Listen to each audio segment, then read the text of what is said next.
Welcome to the Midnight Broadcast. I'm your host, the Storyteller. Join me tonight for another chilling tale resurrected from the past. This week's nefarious narrative, If the Shoe Fits. So turn off all the lights, light some candles, and be prepared to be scared.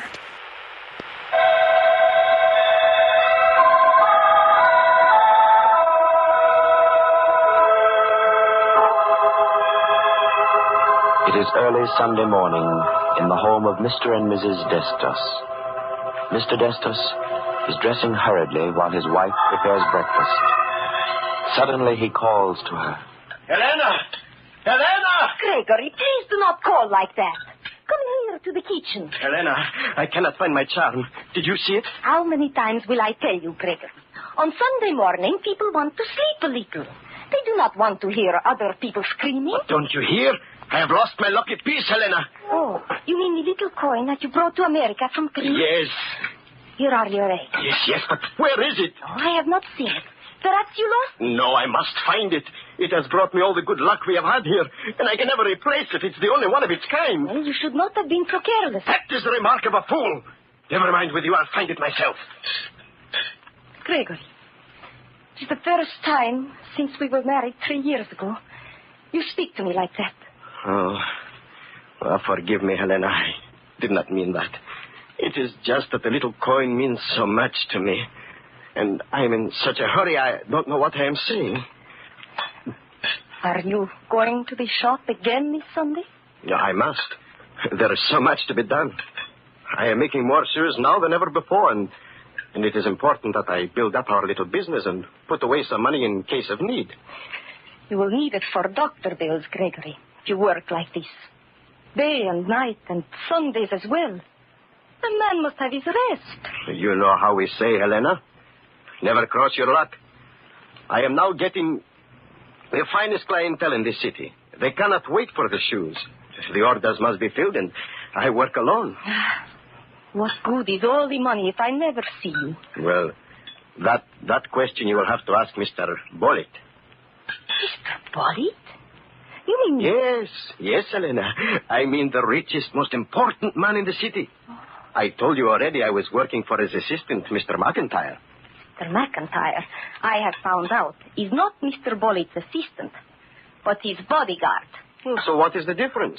He promised he would get me the business of Mr. Bollitt, and he did. You mean you have seen Mr. Bollitt? Sure, many times. Oh. In fact, I am already making shoes for his whole family. Tell me, Gregory, why does a man like Mr. Bollitt need a bodyguard like Mr. McIntyre? Oh, what do I know, Helena? You know what it is with big, important men. They must be careful. And now I must go. When will you be home, Gregory? I don't know, Helena. We will have to see. Goodbye. Goodbye, Gregory.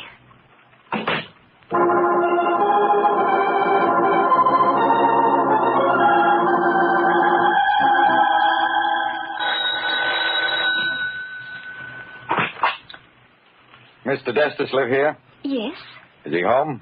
Could I ask, please, your name? I'm Mr. Bollitt. Oh, Mr. Bollitt.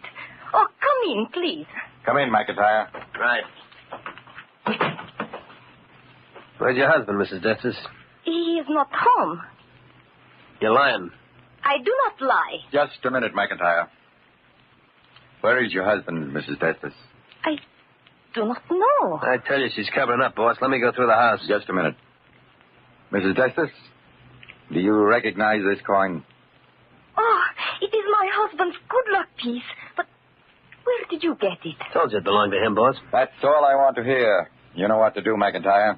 Don't worry, I'll take care of him. What is wrong? What has my husband done? Don't worry, he won't do it again. And don't forget, McIntyre, if you don't find him before the day's over, there'll be a new man in your place tomorrow. I told you not to worry, boss. I'll be waiting to hear from you. Don't make it too long. We might as well go inside and sit down, Mrs. Destos. What are you going to do? I'm going to wait for your husband. I mean, after he get here. Well, don't you worry about that. Whatever I do, you should be glad I did it. I do not understand. All right. You want to know what's up? I'll tell you. That husband of yours is a no-good, two-timing double-crosser. Now, do you understand? No. He's running around with other women. Gregory? With other women? And that ain't all. If he wants to run around with other women, that's his own business. But when he starts fooling around with the boss's daughter, that's going too far. My husband is going with Mr. Bollitt's daughter? Mm-hmm. An 18-year-old kid. Oh, no, but it is impossible. Gregory works all the time. In the night, in the day. How could he be able to go with anybody? All depends what kind of work he's doing at night. Could be working at having a good time, you know. But he's doing what you say. Why shouldn't he tell me? He's not afraid. Maybe he's not afraid of you, but there's other people. We don't like anybody stepping in where they don't belong. See what I mean? Yes. Nothing is more important to Bollitt than his daughter Marion. There's nothing too good for her. And he didn't set her up like this for some little jerk shoemaker to cash in on everything. But Gregory is my husband. How could he That's just what makes it so tough. You see, whatever he's going to get, he's got it coming to him. But how did you find out all this? And that lucky coin he carries around? Oh. Only this time it ain't so lucky. You knew it was his? Mm-hmm. He showed it to me. Told me there wasn't another one like it in the country. And naturally, when Bollitt found it on his daughter's dressing table, it was a dead giveaway. Oh. I see. Now, there's no reason why you should take a beating for this, Mrs. Destus. Certainly ain't your fault. And I ain't getting any kick out of telling you. But for your own good, you might as well know what's happening. Oh, thank you. Where are you going? I do not feel very good. I'm going out in the street for some air.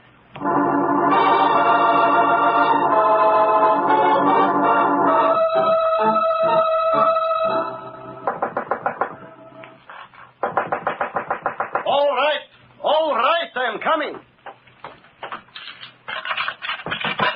Now, have you no patience to...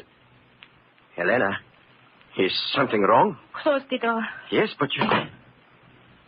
Now, what is it, Helena? You are so pale. Mr. Bollitt is looking for you. He came to our house. Oh? What did he want? He came with his assistant, Mr. McIntyre.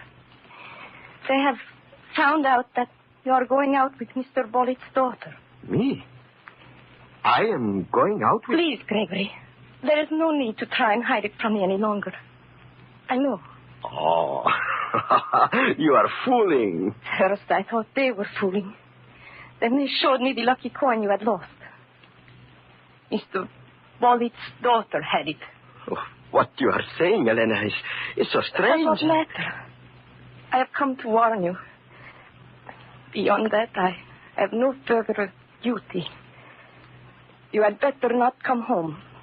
Mr. McIntyre is waiting there for you. Mr. McIntyre? Oh, but then I should go to the police. They cannot do such things in America. What would you tell the police?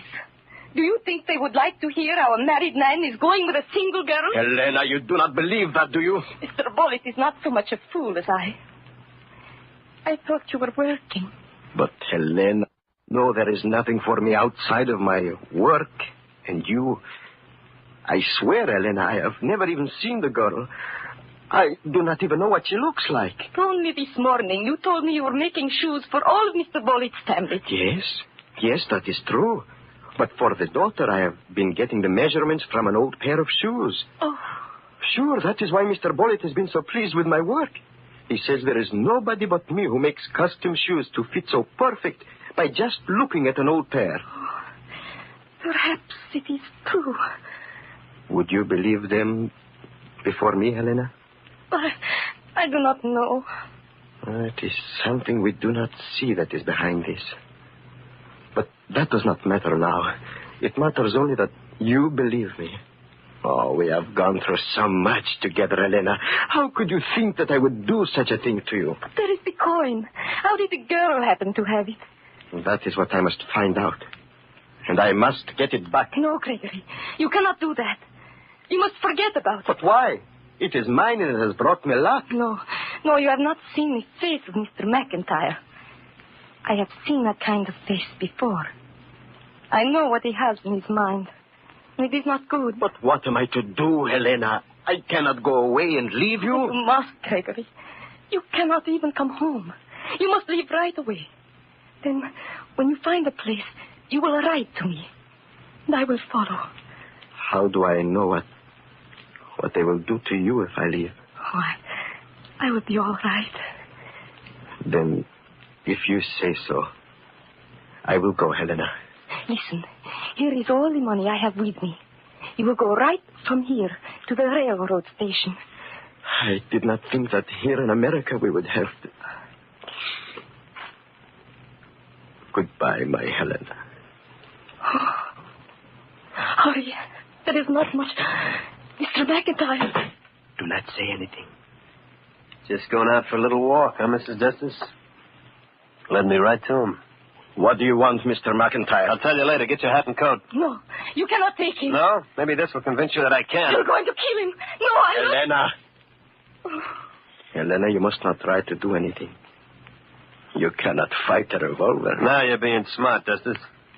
Let's go. Get into that car outside. Goodbye, Helena. Don't worry. Gregory. Oh, my Gregory.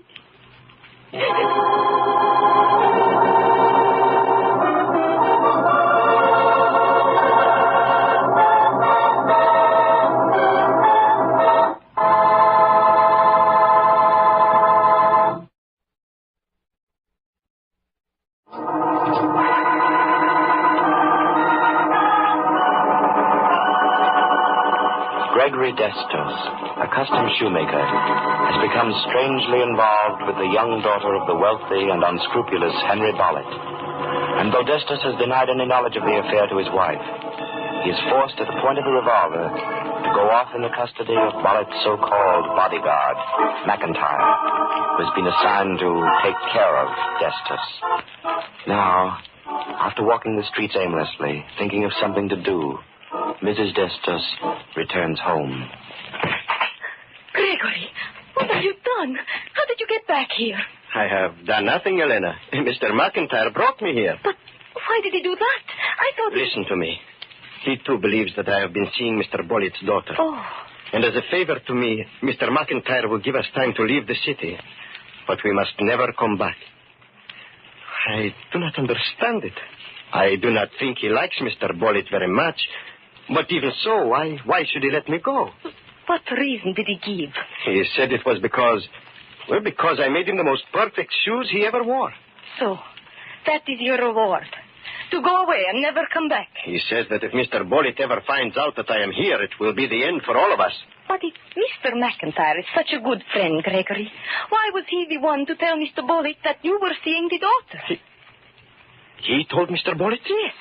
When Mr. Bollitt found the lucky charm in his daughter's room, it was Mr. McIntyre who told him it belonged to you.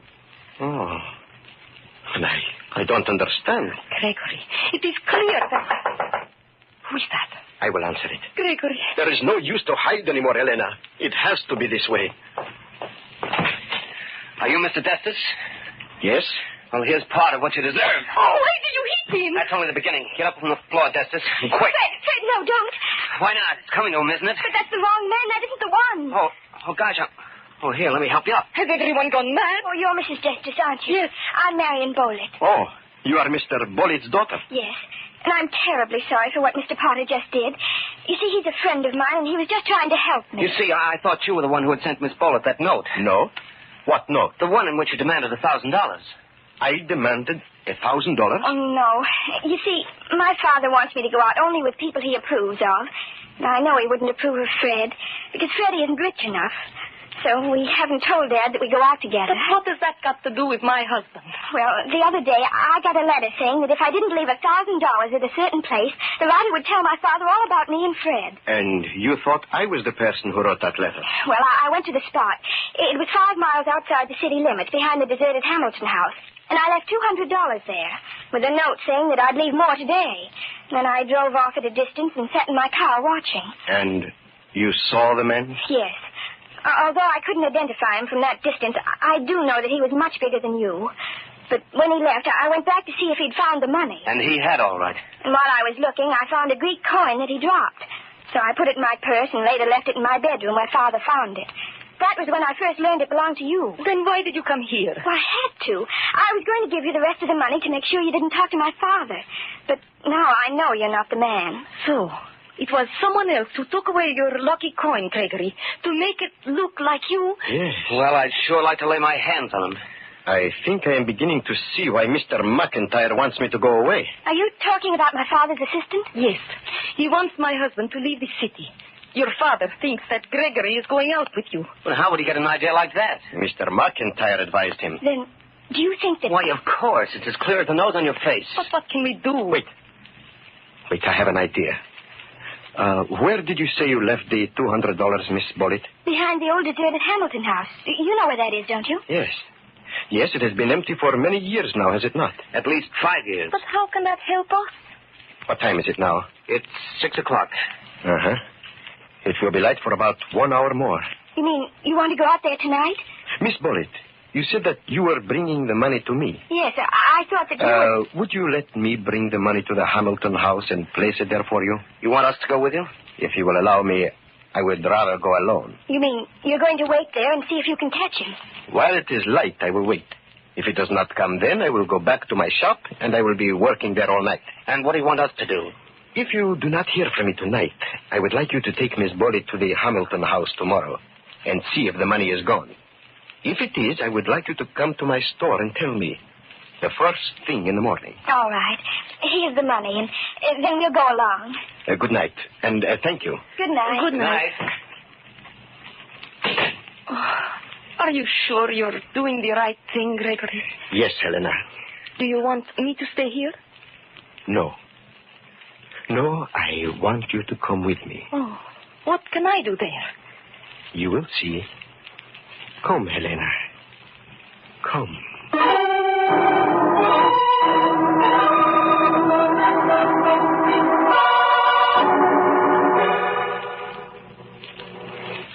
It is darkening quickly, Gregory. Yes, I must work quickly. Here. Here is the place where Miss Bullitt must have put the money last time. Now, we put this in the same place. Yes, so. And now, you stay here, Helena. Here? Are we going to wait for him to come? No. But where are you going, Gregory? There is something I must find. What is it? It must be here. But why must I stay here? Because I do not want you to... Uh-huh. Yes, I found it. The man has left something he didn't know about. Come here, Helena. What have you found? It had to be here. Look, do you see what I mean? Oh, yes, Gregory. I see what you mean. As soon as I have it, we will go back to the shop. I will be working all night, Helena. All night.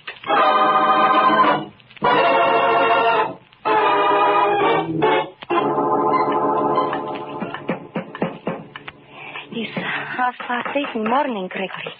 Yes. At this time every morning, the shop is already open. Huh? Oh, yes. Yes, Helena, you better unlock the door. Unlock it? But if Mr. McIntyre comes here and finds you, what then? I think now we are ready for Mr. McIntyre, Helena. I hope so. Who is that? Oh, it's Miss Bullitt and the young man. Good. Let them in.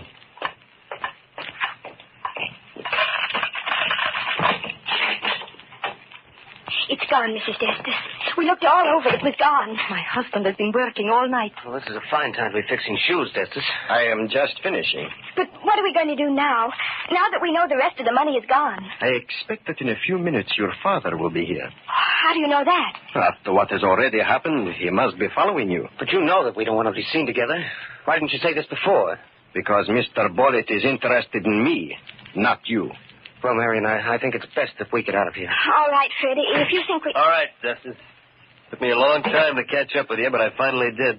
I am not running away, Mr. McIntyre. Marion, how can you come to this man's place at this hour of the morning? Why shouldn't I?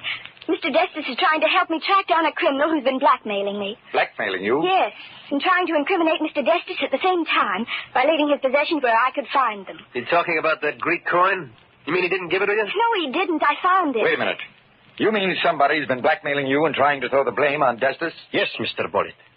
And now I think I am able to find out who the man is. How can a shoemaker suddenly become a detective? I know very little besides making shoes, Mr. McIntyre. I make them to live. But now I have made one to save my life.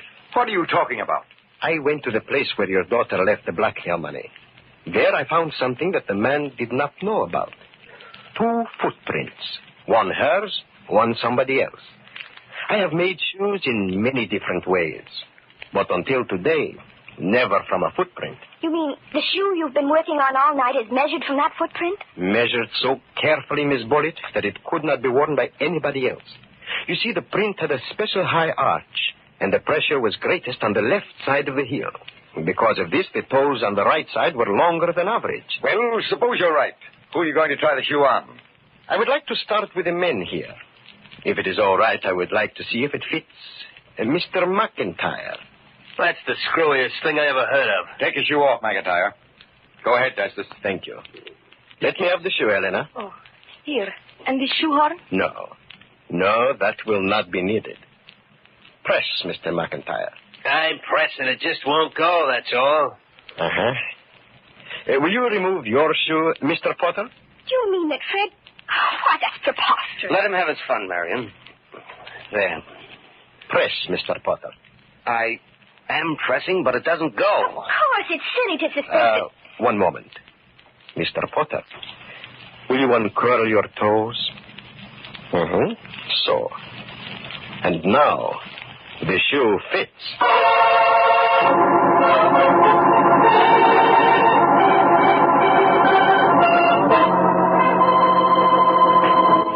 It is amazing how you fashioned that shoe from a simple footprint, Destus. I think, Mr. Bullitt, that he will never find another shoe to fit him as well. I'm afraid that it won't matter so much where he's going. I suppose McIntyre's turned him over to the police by now. But I still don't see how Mr. Destus could find out all that information from a single shoe print. How did you know that Fred had the blackmail money in his pocket? Oh, I did not know that. I knew only that the blackmail money had been taken away from the place where I left it. But from the beginning, Mr. Potter's face was familiar. Then I remembered the day my lucky coin disappeared, there was a man in my shop, and he was asking me for prices. Tell me, Miss Bullitt, did Mr. Potter ever have a mustache? Why, yes. He just shaved it off a few days ago. And sometimes he wears glasses? That's right. Of course, I could not ask these questions before. Naturally. But that proves conclusively he was the man. You deserve a lot of credit for this, Destus, and I'll see that you get it, too. Well, come along, Marion. Perhaps you'll listen to me in the future. Goodbye, Mr. and Mrs. Destus. Goodbye. Oh, Gregory, it is over. Like being free again. Is it not wonderful? So wonderful, Helena. I think I will take a holiday. We will go home now and go to sleep.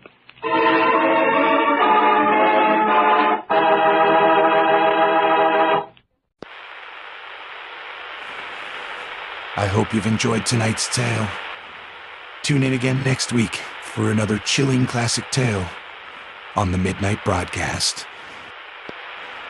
Good night, sleep tight, and don't let the bed bugs eat you alive. Underneath the moonlit sky, where shadows dance and demons lie, the clock strikes 12, the hour is near. A tale of terror we bring right here.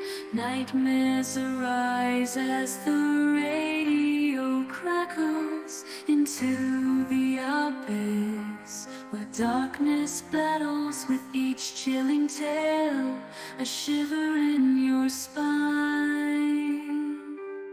Welcome to the Midnight Broadcast. It's time. Echoes of the past, whispers in the wind, in every tale. dreams you transcend, ghosts and ghouls that come alive as the midnight hour they strike.